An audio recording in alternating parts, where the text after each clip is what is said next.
Hello guys, welcome back to my channel. Today's video was requested by a subscriber, so stay tuned and please don't concentrate on my voice but the lyrics and the translation, okay? Stay tuned.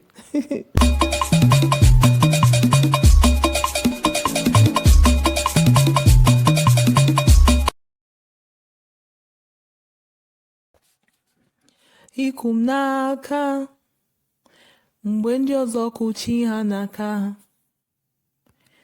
ị na-azụ m dịka atụrụ mgbe ndị ọzọ na-enye chi ha nri, ị naghị ekwe ka ihere mee mkpụrụ obi m. Eze ndị eze, o nweghị chi dị ka gị. Iku m n'aka mgbe ndị ọzọ kụchi ha n'aka,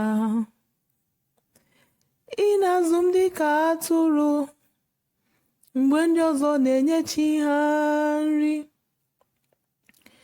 ị naghị ekwe ka ihere mere mkpụrụ obi m. Eze ndị eze, o nweghị chi dị ka gị. Ọ bụ gị bụ chi na-agbanwe ọnọdụ niile, oke mmọnwụ na-eti onwe ya, Igbo gbara nkịtị, okwu biri n'ọnụ ya. Eze ndị eze m, ọkwa gị bụ ebe kwe dịka obi nye megheli arụ. Chinedebe ọgbụgba ndụ, o nweghị onye dị ka gị. Ọ dịghị okwu ọbụla nke a na-apụghị ikwupụ n'aha gị.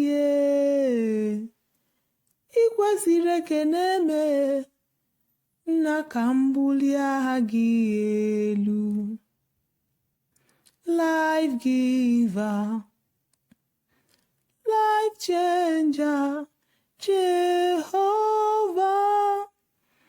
the covenant keeping God, destiny helper, mountain mover, Jehovah, the covenant keeping God. Na na na na na, you know they use me play. Oh, na na na na na, you know they use me play.